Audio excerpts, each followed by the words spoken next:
Hello friends, स्वागत है आप सभी का आपके अपने YouTube channel study session with HM में। तो फ्रेंड्स, आज हम आरबीएससी क्लास 12th भौतिकी के वन लाइनर जो क्वेश्चन है, इंपॉर्टेंट क्वेश्चन है, उन पर चर्चा करने वाले हैं। ये जो प्रश्न है वो आपके क्वेश्चन बैंक है, उससे रिलेट नहीं करेंगे, उसके प्रश्न नहीं है। ये प्रश्न है इम्पॉर्टेंट प्लस रिवीजन स्पेशल। जैसा कि आपको थंबनेल में देखा है आपने, ये जो क्वेश्चन बनाए गए हैं ये रिवीजन के तौर पर बनाए गए हैं। ये आपके जैसे स्थिर वैद्युतिकी है, इसमें से जो इम्पोर्टेंट क्वेश्चन है जो 1 मार्क में आ सकते हैं वो लेंगे अपन। और इसी प्रकार से स्थिर वैद्युति और धारा वैद्युतिकी और जितने भी अपने यूनिट्स हैं उसमें से अपन 20-20 प्रश्नों का अपन संकलन करेंगे, उनको पढ़ेंगे। ठीक है, तो इस प्रकार से आपकी पूरी बुक एक बार कंप्लीट हो जाएगी। ठीक है, 20 प्रश्नों के माध्यम से प्रत्येक चैप्टर में से 20 प्रश्न लेंगे अपन यानी प्रत्येक यूनिट में से। ठीक है, प्रत्येक यूनिट के 20 प्रश्न लेंगे जो कि संभावित होंगे, जो कि रिवीजन में सहायक होंगे आपके। ठीक है, वो अपन लेंगे और उनके माध्यम से अपन पहली यूनिट से लगाकर लास्ट यूनिट तक का रिवीजन करेंगे। और यदि आपको आज की वीडियो अच्छी लगती है तो आप आगे भी बोलेंगे कि सर धारा वैद्युतिकी भी बनाओ और की भी बनाओ, तो वो भी ले आएंगे। लेकिन आपका ये वाली जो वीडियो है उस पर यदि रिस्पांस पॉजिटिव आया यानी अच्छा आया तो मैं आगे भी वीडियो डालूंगा। और रही बात पीडीएफ की, तो स्थिर वैद्युतिकी ये वाली जो आप देख रहे हैं ये पीडीएफ आपको अपने डिस्क्रिप्शन बॉक्स में मिल जाएगी।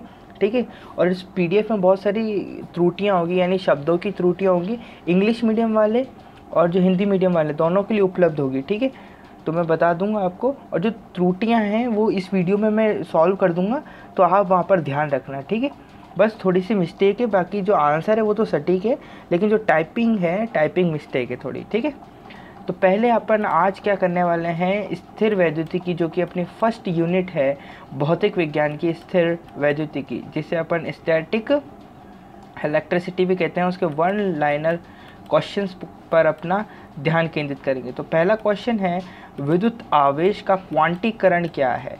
विद्युत आवेश का क्वांटीकरण क्या है? 2021 की बोर्ड परीक्षाओं के लिए बहुत महत्वपूर्ण प्रश्न हो जाता है।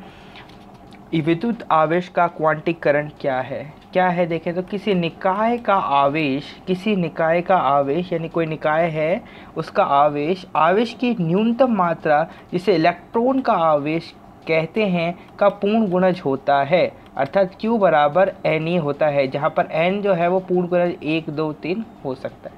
ठीक है, ये इलेक्ट्रॉनों की संख्या है। ठीक है, तो किसी निकाय का आवेश की न्यूनतम मात्रा जिसे इलेक्ट्रॉन का आवेश कहते हैं का पूर्ण गुणज होता है, वही आवेश का क्वांटीकरण कहलाता है। ठीक है बच्चों, नेक्स्ट क्वेश्चन है, विद्युत आवेश के क्वांटम का न्यूनतम मान क्या होता है?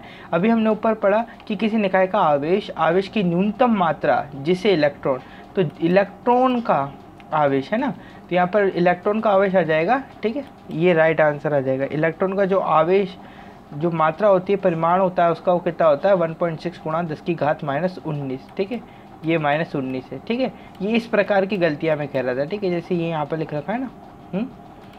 चलिए, तीसरा जो प्रश्न है वो क्या है, और ये प्रश्न आपको अपने प्रश्न बैंक जो है उसमें भी देखने को मिल जाएंगे, इसलिए कोई घबराने की आवश्यकता नहीं है, चुने गए प्रश्न ही हैं ये। ठीक है, विद्युत आवेश के एसआई व सीजीएस यानी ईएसयू मानकों में क्या संबंध है? तो हम बहुत अच्छे तरीके से जानते हैं कि 1 कूलम बराबर होता है 3 गुणा 10 की घात 9 स्टेट कूलम। क्या होता है इसका? State coulomb. ठीक है बच्चों, चलिए चौथा वाला क्या प्रश्न कहता है कि जब फर को एबोनॉइड से रगड़ते हैं तब ये धनावेशित क्यों हो जाती है? उत्तर हो जाएगा क्योंकि घर्षण के कारण फर के इलेक्ट्रॉन फर से एबोनॉइड में स्थानांतरित हो जाते हैं, इस कारण से। ठीक है, इंग्लिश मीडियम वाले घबराएं नहीं, हिंदी वाले मीडियम का जब कंटेंट ख़त्म हो जाएगा लास्ट में इंग्लिश मीडियम वालों के लिए ये सारे प्रश्न इंग्लिश में लिखे गए हैं, टाइप किए गए हैं, तो वहाँ से भी देख सकते हैं। ठीक है, लेकिन वीडियो पूरा देखें। पांचवा है, निकाय के द्रव्यमान में क्या होता है जब ये धनावेशित हो जाता है? जो निकाय का द्रव्यमान होता है ना, निकाय के द्रव्यमान में क्या होता है जब ये धनावेशित हो जाती है? तो यहाँ पर है, इलेक्ट्रॉन की कमी के कारण द्रव्यमान में कमी हो जाती है। है ना, इलेक्ट्रॉन की कमी के कारण द्रव्यमान में कमी हो जाती है। नेक्स्ट है स्वतंत्र आकाश या निर्वात या हवा के लिए विद्युतशीलता का मान क्या होता है। विद्युतशीलता का मान पूछा है आपसे, विद्युतशीलता का मान पूछा है तो यहाँ पर आपका एप्सिलॉन नॉट होता है। ये टाइपिंग में गलत आ गया है, तो इसका क्या होता है, एप्सिलॉन नॉट बराबर 8.85 गुणा 10 की घात -12, 10 की घात -12, ठीक है, -12। फिर क्या आता है, कूलॉम का स्क्वायर बटा न्यूटन मीटर का स्क्वायर, ठीक है, कूलॉम का स्क्वायर बटा न्यूटन मीटर का स्क्वायर। फिर नेक्स्ट आता है 7वां क्वेश्चन। 7वां क्वेश्चन क्या कहता है, 7वां क्वेश्चन में यहाँ पर जो हीलियम है, हीलियम का जो आवेश का मान पूछा है, तो ये जो पूरा है इस प्रकार से, हीलियम जो है ये ऐसा है, ठीक है, ये रहा, है ना। तो ये तो परमाणु क्रमांक हो गया इसका, और ये क्या होगा, इसका द्रव्यमान है। तो ये आपसे यहाँ पर हीलियम की जगह ये पूछा गया है, और पूछा कि नाभिक के आवेश का मान कूलॉम में क्या होता है। तो नाभिक के आवेश का मान कूलॉम में कितना होता है, इलेक्ट्रॉन कितने हैं, यानी परमाणु क्रमांक कितना है, 2 है। तो परमाणु क्रमांक से अपन इलेक्ट्रॉन और प्रोटॉन की संख्या देखते हैं, और हम जानते हैं कि आवेश क्या ज्ञात करने का जो सूत्र होता है वो कहता है Q बराबर NE। तो E का मान मुझे पता है, Q का मान मुझे ज्ञात करना है, N का मान भी पता है मुझे।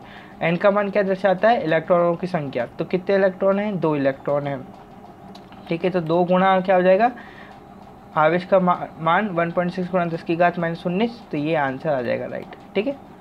नेक्स्ट है अपने पास 8th क्वेश्चन है, विद्युतशीलता का विमीय समीकरण क्या है। तो इम्पॉर्टेंट है, आ सकता है। विमीय समीकरण क्या है, देखिए 1 - 1, ठीक है, ये इसको इस प्रकार से लेना, 1 - 1 L - 3 और T4 और A स्क्वायर। जैसे नहीं समझ में आते तो देख लीजिए, M - 1, ठीक है, L - 3 T की घात 4 और A2, ठीक है। ये क्या होता है, विद्युतशीलता की विमीय सूत्र होता है ना। 9वां जो क्वेश्चन है वो क्या कहता है आपको, वो कहता है कूलॉम के नियम की कोई 2 कमियां लिखिए। तो कूलॉम के नियम की आपको 2 कमियां लिखनी है। तो पहली कमी है बिंदु आवेश, और दूसरा स्थिर आवेश के लिए लागू होता है ना। बिंदु आवेश और स्थिर आवेश के लिए लागू होता है, यानी जब आवेश स्थिर रहेगा, यानी गतिमान नहीं रहेगा, उसके लिए लागू होता है सिर्फ कूलॉम का नियम। और वो जो आवेश है वो कैसा होना चाहिए, बहुत बिंदुवत, यानी बहुत छोटा, यानी बिंदु आवेश होना चाहिए, तब तो उसके लिए कूलॉम का नियम कार्य करेगा। लेकिन यदि कोई बिंदु आवेश नहीं है तो उसके लिए नहीं कर पाएगा। 10वां वह कारक लिखिए जिन पर कूलॉम का समानुपाती नियतांक निर्भर करता है। तो हम जानते हैं पहला आता है मात्रक पद्धति, है ना, पहला होता है मात्रक पद्धति, और दूसरा आता है माध्यम की प्रकृति। 11वां है स्थिर विद्युत के कूलॉम के नियम के समानुपाती नियतांक का मान लिखिए। तो 9 गुणा 10 की घात 9 न्यूटन मीटर कूलॉम स्क्वायर, ठीक है। ये क्या हो जाएगा अपने 11वें का आंसर, 9 गुणा 10 की घात 9 न्यूटन मीटर स्क्वायर बटा न्यूटन मीटर स्क्वायर आएगा यहाँ पर, ठीक है, न्यूटन मीटर स्क्वायर बटा कूलॉम स्क्वायर, ठीक है। चलिए आगे बढ़ते हैं। 12वां क्वेश्चन जो है वो क्या कहता है, वो कहता है विद्युत आवेश के 2 मूल गुण लिखिए। तो आंसर हो जाएगा, विद्युत आवेश होते हैं पहला क्वांटीकृत और दूसरा संरक्षित, है ना। चलिए नेक्स्ट क्वेश्चन क्या है अपने पास, 13वां क्वेश्चन। इसकी PDF आपको अपनी इसमें मिल जाएगी आराम से, तो आप देखें। 13वां जो क्वेश्चन है उसमें थोड़ा यहाँ गलत दे रखा है, यहाँ पर Q1 और Q2 आएगा, ठीक है, यहाँ पर आपके क्या आएगा Q1। अब ये चीज़ आपको तभी पता चल पाएगी जब आप पूरी वीडियो देखेंगे, ठीक है। Q1 Q2 दे रखा है, तब एक दूसरे के निकट स्थित 2 आवेशों के मध्य बल की प्रकृति कैसी होगी। Q1 Q2 का जो मान है, यानी इनका जो गुणनफल है, यदि 0 से छोटा दे रखा है, तब एक दूसरे के निकट स्थित 2 आवेशों के मध्य बल की प्रकृति क्या होगी, आकर्षण बल होगा। क्योंकि यदि मैं क्या करूं, Q1 का जो मान है यहाँ पर क्या आएगा, Q1 का मान यदि धनात्मक हो, तब जो Q2 है ऋणात्मक होगा। या फिर जब मैं Q1 का मान क्या लूँ, ऋणात्मक लूँ तो धनात्मक कैसा होगा, जो Q2 है वो क्या हो जाएगा, धनात्मक हो जाएगा। ठीक है, इसलिए चलिए आगे बढ़ते हैं। 14वां क्वेश्चन है। 14वां क्वेश्चन Q1 प्लस Q2 है ना, यहाँ पर है Q1 प्लस Q2 बराबर 0 तब स्थिर वैद्युतिक में क्या स्पष्ट करता है।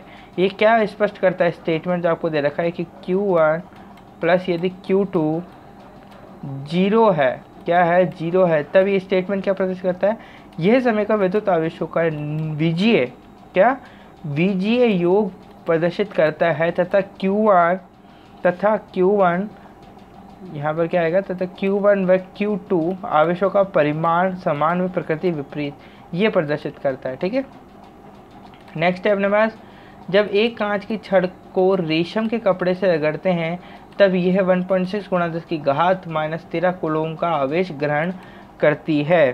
ठीक है, आवेश ग्रहण करती है। रेशम के कपड़े पर आवेश क्या है, रेशम के कपड़े पर आवेश क्या है, ये पूछा है। तो रेशम का कपड़ा 1.6 गुणा 10 की घात -13 कूलॉम का ऋणात्मक आवेश ग्रहण करता है, क्योंकि आवेश संरक्षित होता है। क्या होता है, आवेश संरक्षित होता है।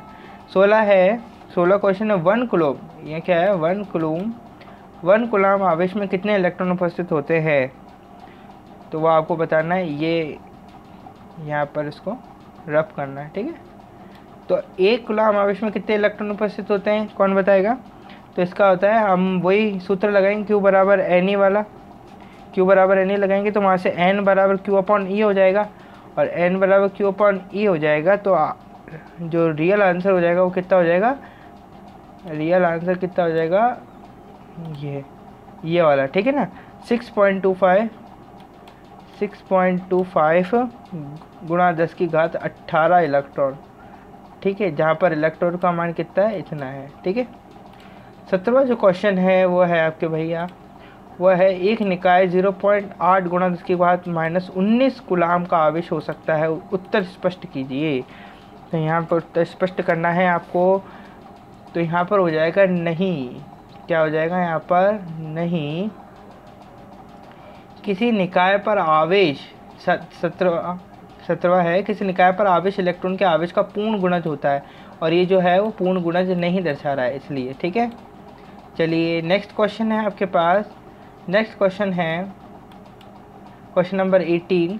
तो क्वेश्चन नंबर 18 कहता है पानी का, ठीक है, ये रहा क्वेश्चन नंबर 18। यहाँ से पानी का परावैद्युत नियतांक 80 है, इसकी वैद्युतशीलता क्या है। यहाँ n बराबर आपको क्या दे रखा है, यहाँ n बराबर आपको दे रखा है। अभी देखिए यहाँ पर इसका हो जाएगा k बराबर, क्योंकि पानी का परावैद्युतांक नियतांक कितना दे रखा है, 80 है। इसकी विद्युतशीलता क्या होगी, तो हम जानते हैं विद्युतशीलता क्या होती है, k बराबर अपन इसका सूत्र लगा देंगे बटा एप्सिलॉन नॉट। तो इसका जो रियल आंसर हो जाएगा वही क्या हो जाएगा, ये वाला। ठीक है, 80 गुणा, या फिर इसको अपन कैलकुलेट, यह वाला सूत्र लगेगा इसके अंदर, है ना, ये वाला तो सूत्र लगेगा, बाकी कैलकुलेशन के बाद जो आंसर आएगा वो ये वाला आएगा। ठीक है, 7.083 गुणा 10 की घात -10 कूलॉम, है ना, यहाँ क्या आएगा, कूलॉम का स्क्वायर बटा न्यूटन मीटर का स्क्वायर। ठीक है, चलिए नेक्स्ट क्वेश्चन है, 18 क्वेश्चन हो चुके हैं। नेक्स्ट क्वेश्चन है 19वां क्वेश्चन आपके समक्ष, कि एक प्रोटॉन x अक्ष की धनात्मक दिशा के अनुदिश एक समान क्षेत्र में स्थित है, यह किस दिशा में गति करेगा। तो किस दिशा में गति करेगा, प्रोटॉन की दिशा के अनुदिश गति करेगा, अर्थात x अक्ष की धनात्मक दिशा में। ठीक है, नेक्स्ट है एक आवेश विद्युत क्षेत्र में गति के लिए स्वतंत्र है, क्या यह हमेशा विद्युत क्षेत्र के अनुदिश गति करेगा। तो इसका आंसर होता है कि यदि आवेशित कण स्थिर है तो ये विद्युत क्षेत्र के अनुदिश गति करेगा। यदि आवेशित कण प्रारंभ में क्षेत्र से साथ किसी कोण पर गतिशील है तब